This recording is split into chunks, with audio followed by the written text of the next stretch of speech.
Order. Questions to the Prime Minister. Mr. Phil Wilson. Question number 1, Mr. Speaker. Thank you, Mr. Speaker. I'm sure the whole House will join me in condemning the sickening murders in Syria of Japanese journalist Kenji Goto and the Jordanian pilot Lieutenant Moaz Al-Kasasbeh. I'm sure the thoughts and prayers of the whole House will be with their families at this very difficult time, and we should also think of our own pilots and their families and all those who serve.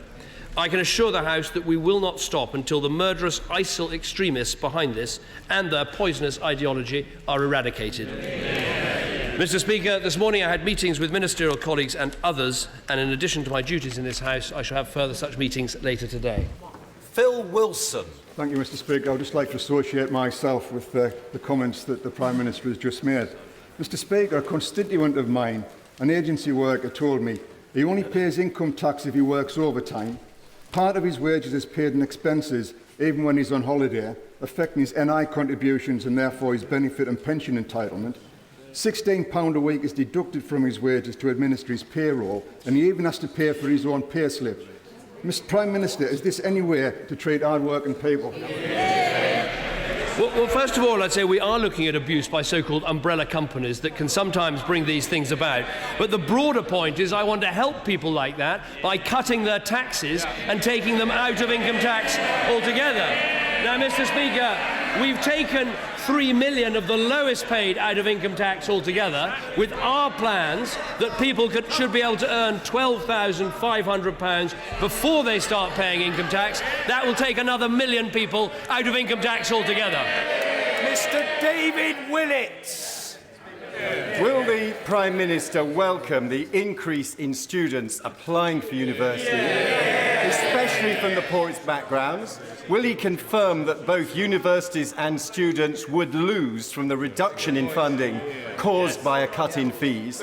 How could a policy that only helped rich graduates possibly be called progressive? My right honourable friend is absolutely right. The Coalition's university policy was a long-term policy that has resulted in a record number of students attending universities and also an increase in those from the poorest backgrounds going to university. It's good for our country, good for students and good for universities. And what a contrast with the party opposite, who 4 years ago told us that they were going to get rid of these tuition fees and 4 years later have got absolutely nothing to say about it at all. When are they going to make up their minds? Miliband.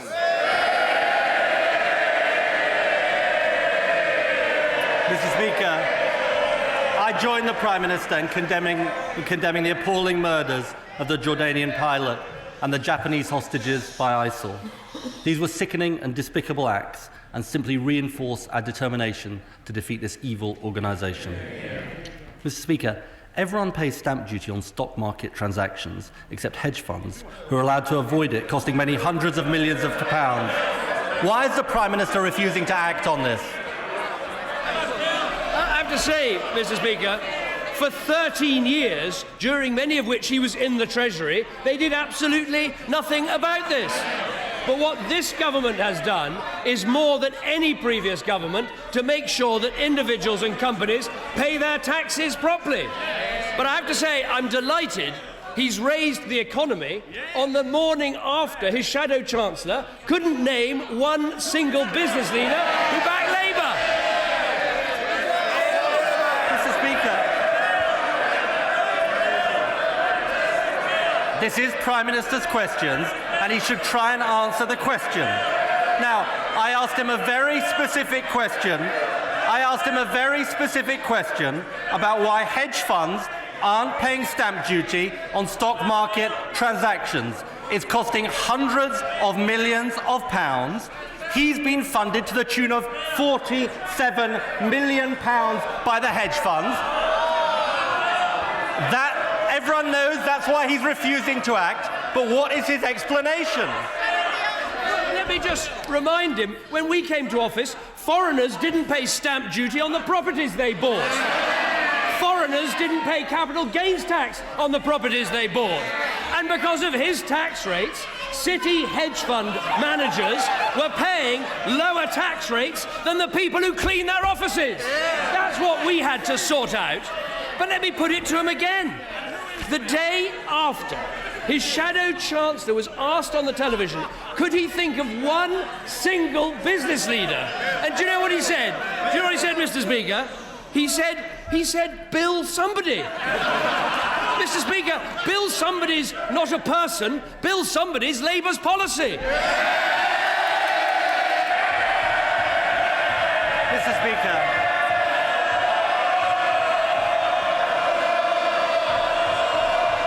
Mr. Speaker, I'll tell him what people on this side are doing. We're standing up for hard-working families and businesses while he's a friend of the tax avoiders. Now, I'm going to keep asking him the question until he answers it. It's a very specific question about hedge funds avoiding stamp duty on their share transactions. It's costing hundreds of millions of pounds. He's bankrolled by the hedge funds. He claims he wants to act on tax avoidance. Why won't he act? If he's got a good submission for the budget, we can talk to the Chancellor about it. But he says he says what they're doing on his side of the House. Let me tell him what he's been doing on his side of the House. 2 former Labour health secretaries completely condemned his health policy. All the leading university vice-chancellors condemned his university policy. He can't find one single business leader to back his economic policy. Is it any wonder that the Chuckle brothers have lodged an official complaint and said they don't want to be compared to the 2 clowns opposite? I'm afraid I'm going to keep asking the question until he has an answer. Right.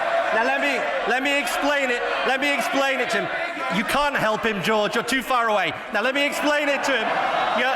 Let me explain it to him very simply. Let me explain it to him very simply.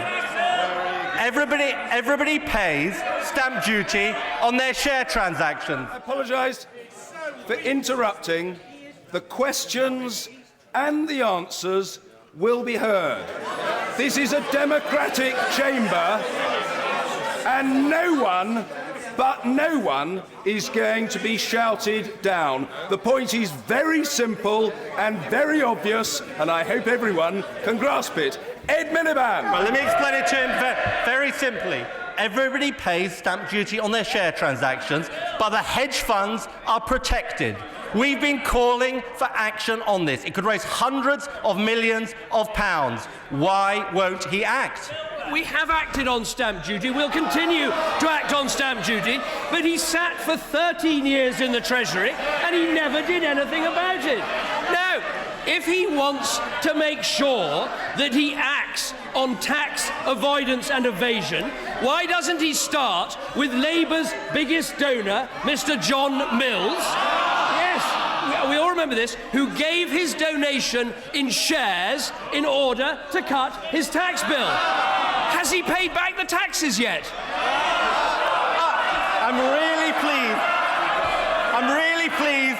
really pleased he wants to talk about donors. Let's talk about his donors.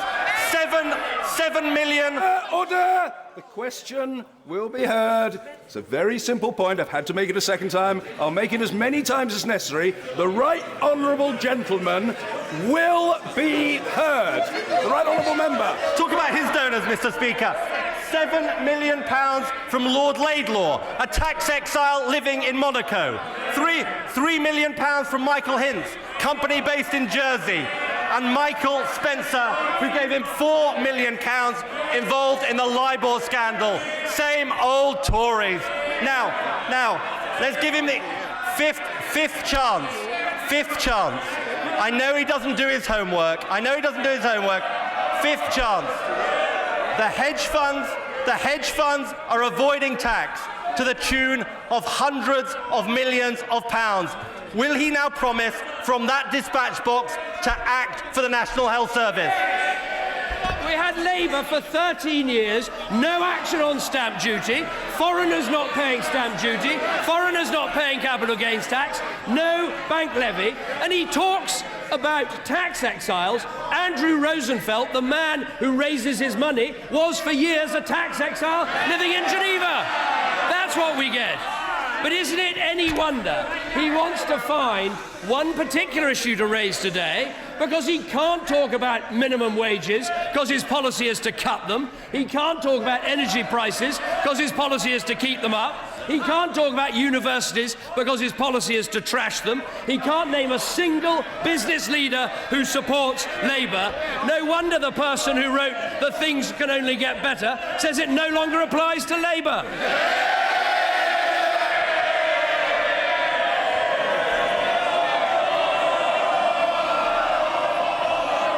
So basically, Mr. Speaker, he's been found out. 5 chances to answer the question, no answer coming. And let's close down that tax loophole so we can have more doctors, more nurses, more care workers, more midwives. This is the difference. This is a Prime Minister who won't tackle tax avoidance for the simple reason that too many of his friends would get caught in the net. They're the party of Mayfair hedge funds and Monaco tax avoiders. And under him, you always know it's one rule for those at the top and another rule for everyone else. Mr. Speaker, there's only one person who's been found out this week, and that is the leader of the Labour Party. His economic policies collapsed, his health policies collapsed, his university policy is collapsed. The most vital election in a generation is coming, and people can see the choice. A Labour Party that is anti-enterprise, anti-business, that is falling apart under scrutiny, and a Conservative Party turning this country around. That is the choice. Competence from us, chaos from them.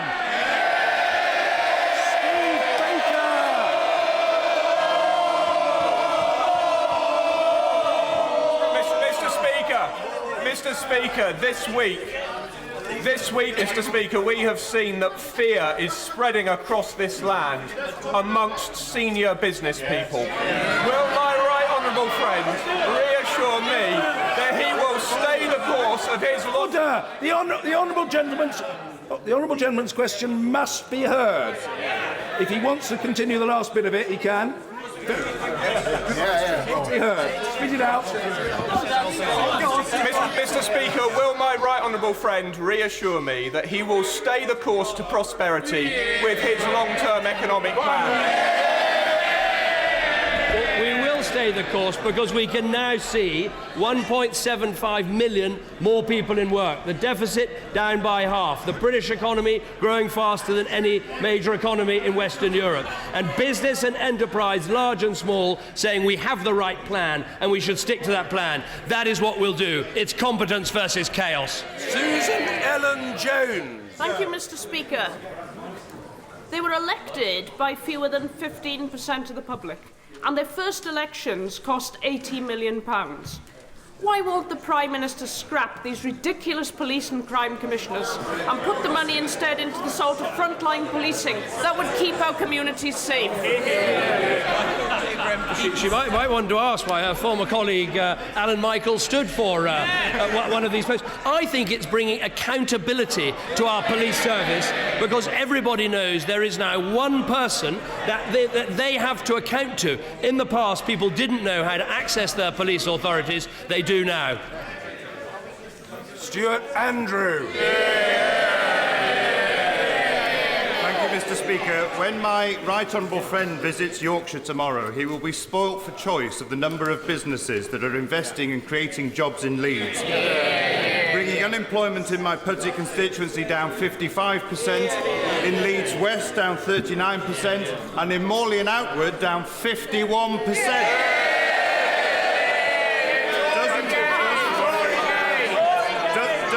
Show that all parts of Leeds are contributing to the northern economic powerhouse thanks to this government's economic policy.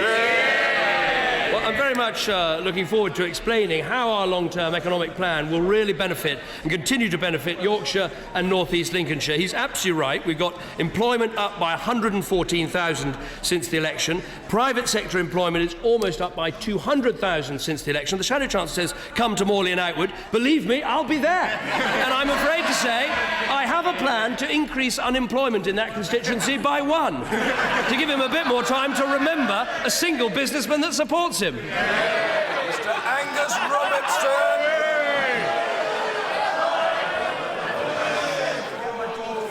Thank you very much, Mr. Speaker. The Labour Party was in power for 13 years and failed to deliver a single additional power to Scotland that was outlined in the vow. The Conservatives and the Lib Dems have been in power for 5 years, and like Labour, they are not proposing the real home rule that was promised. Does the Prime Minister and the leader of the Labour Party now understand why the voters of Scotland are sick of the Westminster parties, in contrast to the SNP that will always put Scotland first? Well, what I'd say is this coalition government has actually taken part in a massive exercise of devolution to the Scottish Parliament and has already set out a significant extra increase in powers that will take place whoever is standing at this dispatch box after the election. And I have to say, yes, we have had a Westminster government here for the last 5 years. We have an SNP government in Scotland. And as the new Labour leader in Scotland has pointed out, under the SNP, A&E waiting times in Scotland are now worse than they are in England. So it's all right. Apparently it's all right to compare Scotland and England, but of course it's not all right to compare England and Wales. That's interesting, isn't it? I have to say it's a fascinating political strategy for the Scottish Labour leader to say that life is always better under the Tories, but I agree. Adrian Sanders. Thank you, Mr. Speaker.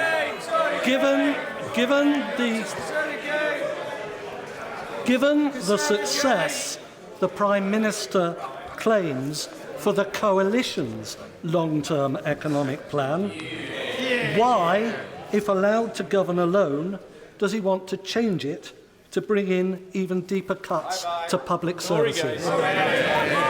Now, what I believe we need to do is to make sure that after 7 years of economic growth, which is what we will have had by 2018, we should be starting to pay down the deficit by running a surplus. And I think that is something that every business, every family in the country will understand. You need to fix the roof when the sun is shining. And as far as I can see, it is only the Conservative Party that will offer that at the next election. Dan Jarvis. Thank you, Mr. Speaker. When the Prime Minister comes to Yorkshire, he might reflect on the promise he made to a Barnsley business that he would support efforts to secure a major international contract to manufacture solar panels. Billions of pounds of investment depend upon him keeping his word, but delays in Whitehall mean that the deal is now at risk. So can I ask the Prime Minister to do what he said that he was going to do, to intervene, to make sure that we can bring hundreds of good, skilled jobs to this country? No, well, I understand that UKTI, the Department of Energy and Climate Change and the Foreign Office have all been providing advice and support to Solar Europa in his constituency and have met with them on a number of occasions. We want to promote all projects that can create jobs in the UK and benefit relations with international partners. So I will look to see if there's anything that can be done in the Whitehall system that's getting in the way of this company, and I will write to the Honourable Gentleman. Craig Whittaker. Thank you, Mr. Speaker. Mr. Mohammed Naved Bashir, a constituent in the Calder Valley, was arrested in December, despite pointing out on numerous occasions that he'd had a different name to the man they were wanting. They held him in the prison cells in Halifax for 3 days, and it was only confirmed that indeed they had arrested the wrong person when he was transported and presented to a judge in Glasgow. Will my right honourable friend ask the Home Secretary to look into this case and perhaps supply some answers to questions which Mr Bashir is not getting from the police? No, well, I understand this does sound a very concerning case. My understanding is that West Yorkshire Police are investigating the circumstances surrounding the arrest and the detention of Mr Bashir. I can't give the House specifics of this case because it does involve ongoing legal action. I will discuss it with the Home Secretary as he asks, and of course one option would be for Mr Bashir to make a formal complaint to the Independent Police Complaints Commission. But let me try and get him some more information about that. Joan Wally. Thank you, Mr. Speaker. I know that the Prime Minister has followed closely the recent upheaval in the NHS in North Staffordshire, the Stafford and Stoke-on-Trent hospital mergers, the PET scanner, reasons for waiting times as accident and emergency. But given that his government commissioned KPMG to produce the Staffordshire Distressed Economy report and it's being withheld, will he commit now to publishing the full report so that we can all see his real plans for the NHS in Stoke-on-Trent in North Staffordshire? Well, I'll look very closely at the specific issue that the Honourable Lady asks. As she knows, continuing the safety of patients in Staffordshire is absolutely our main priority. I know that the University Hospitals of North Midlands NHS Trust are working hard with the Trust Development Authority and other parties involved to manage a safely and timely transition of services, and I think all parties should work together to do that. But I have to say, it is not helped by the Leader of the Opposition going to Stafford and deliberately scaremongering and trying to frighten local people. He has said, and I quote, he has said that Stafford Hospital is on the road to closure. This is what he means by weaponising the NHS. It is an absolutely disgraceful tactic. She knows it's not true, he knows it's not true, but he hasn't got the gumption to say so. James. Thank you, Mr. Speaker. I know the Prime Minister shares the gratitude expressed on all sides of the House for the sacrifices made by our healthcare professionals and armed forces, including my constituent, Lieutenant Mark White, for risking their lives to help the people of Sierra Leone combat the scourge of Ebola. Does my right honourable friend agree with me that a way should be found to recognise their bravery? Absolutely. No, I think the Honourable Lady is absolutely right, and I'm sure everyone would like me to put on my record praise for the incredibly brave people who've worked in very difficult conditions, including many of them over Christmas. These are, of course, doctors and nurses from our NHS, but also people from our armed forces, our civil service, and NGOs. They are the people, and they're helping to save thousands of lives in Africa and protecting the UK from the potentially disastrous consequences of the disease spreading. In recognition of the bravery of those from the UK, I intend to recommend to Her Majesty the Queen a new medal to pay tribute to their efforts. Details will be out in due course. This should be in place by the summer, and I think it's absolutely the right thing to say these people are incredibly brave, and we owe them an immense debt of gratitude. Kathy Jameson. Thank you, Mr. Speaker. Today's Green Budget from the Institute for Fiscal Studies shows that median wages were still almost 5% lower last year than they were in 2008. Will the Prime Minister now admit that families across the country are indeed facing a cost of living crisis? What the Green Budget today shows, and I think we should take this as an important reference work, is that Labour would lead to an extra £170 billion of borrowing. That is the official figure. And yesterday, in another of his interventions, the Shadow Chancellor, who was busy yesterday, he said these words on Radio 2, Mr. Speaker: debt would be higher. The cat is out of the bag. It is official. Labour would borrow, tax, spend more, doing all the things to put us back into the mess we got out of. Charlie Elphick. Thank you, Mr. Speaker. In recent weeks, Dover and East Kent have suffered gridlock due to problems at the Port of Dover and the fire in the Channel Tunnel. Will the Prime Minister support finding a long-term solution to this problem, a national strategic priority, and consider using lorry levy funds to help pay for it? Now, well, my honourable friend is absolutely right to raise this question, and I know how hard he works for people in Dover and across East Kent. I understand that he met with my right honourable friend, the Roads Minister, the member for South Holland and the Deepings, about this, and as a result we've ordered an urgent review to look at the contingency arrangements for the M20A20 and for the M2A2 in the event of severe disruption at Eurotunnel and the Channel ports, taking account of the recent congestion. It is important that we learn the lessons from this incident, and if this report comes up with good suggestions, then obviously we'll look at them very, very carefully. Steve Rotherham. Mr. Speaker, in 2010, the Prime Minister said that if he failed to deliver on his promises, voters should kick him out.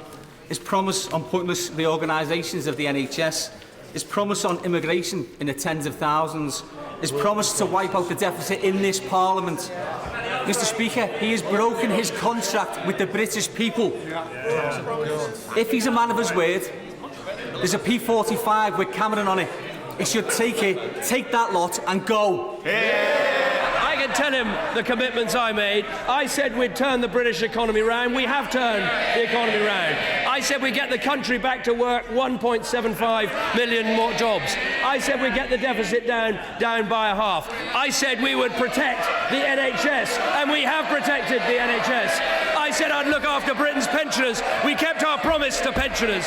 And I can tell him what the competition will be at the next election. Competence and a long-term plan on this side. Chaos from the party opposite.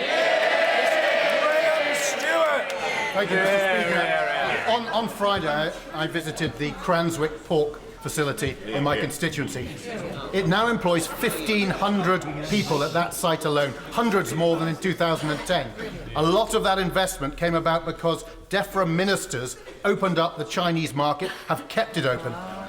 Mr. Speaker, will the Prime Minister come and visit the facility, see the Northern Powerhouse in action, and see the effect of a long-term economic plan with exports at its heart? I think my honourable friend is absolutely right to highlight this. One of the most important manufacturing sectors in Britain, and indeed largest manufacturing sectors, is the food sector. It's very competitive. We need to do more to promote exports, and my right honourable friend, the Agriculture Secretary, is doing just that. The Chinese market represents an enormous opportunity. A number of important trade missions have already been carried out there, but we are also pushing within Europe for a free trade agreement with China. I think other countries, including New Zealand, have shown the massive amount of benefit that can bring to your country, and Britain will always be at the forefront of arguing for these trade agreements. Tom Blenkinsop.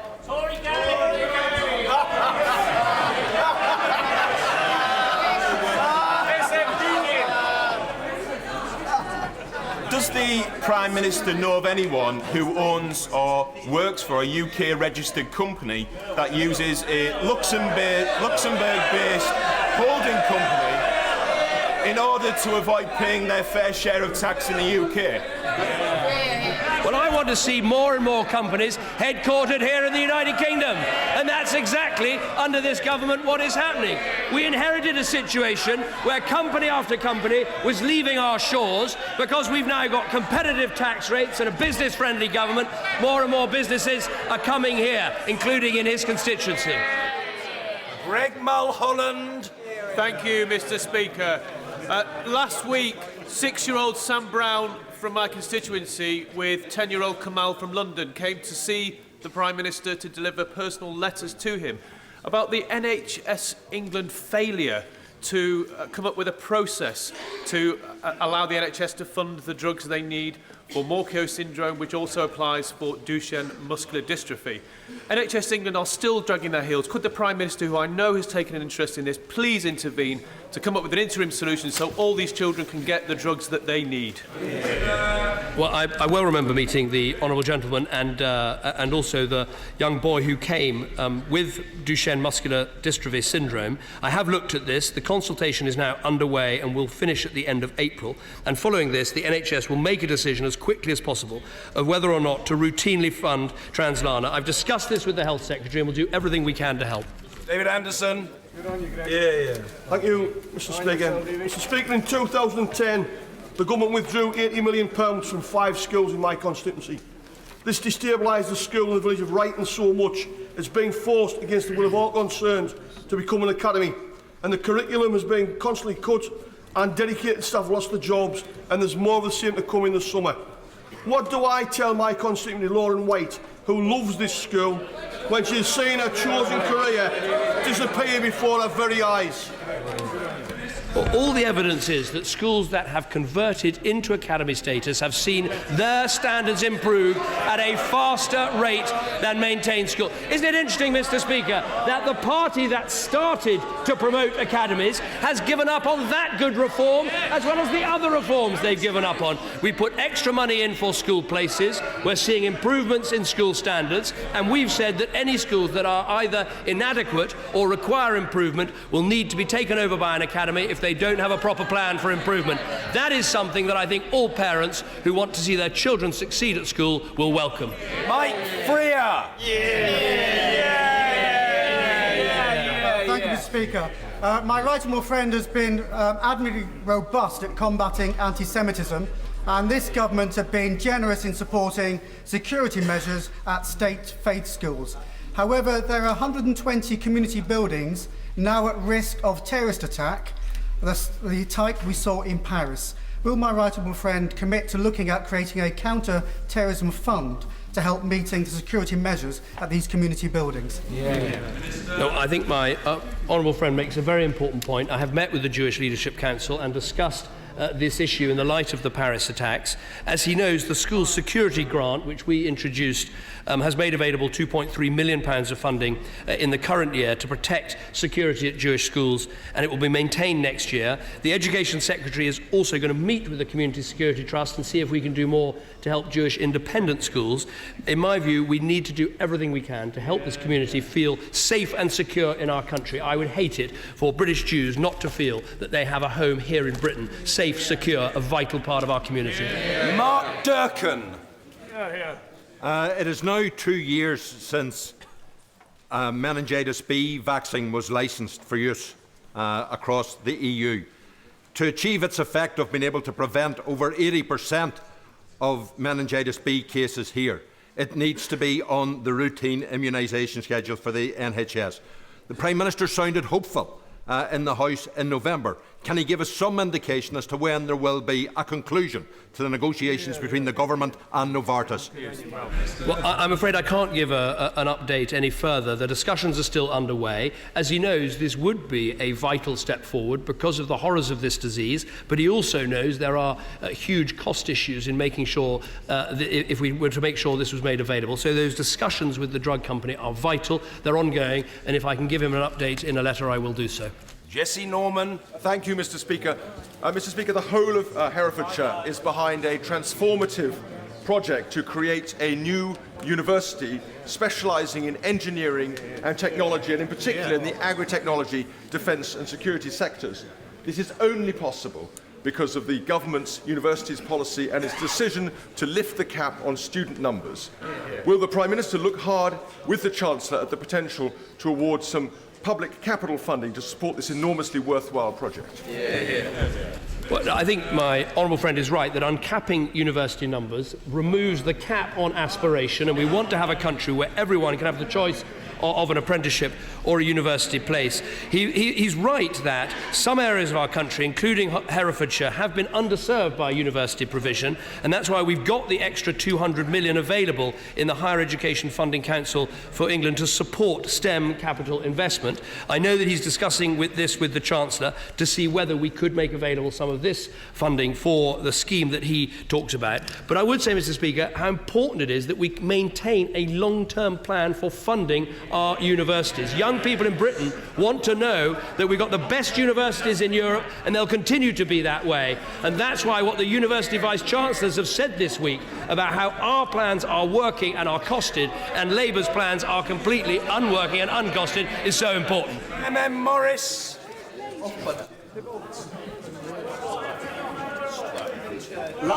Last night, the Prime Minister was on television and he said he would crack down on firms who move abroad to avoid paying their tax.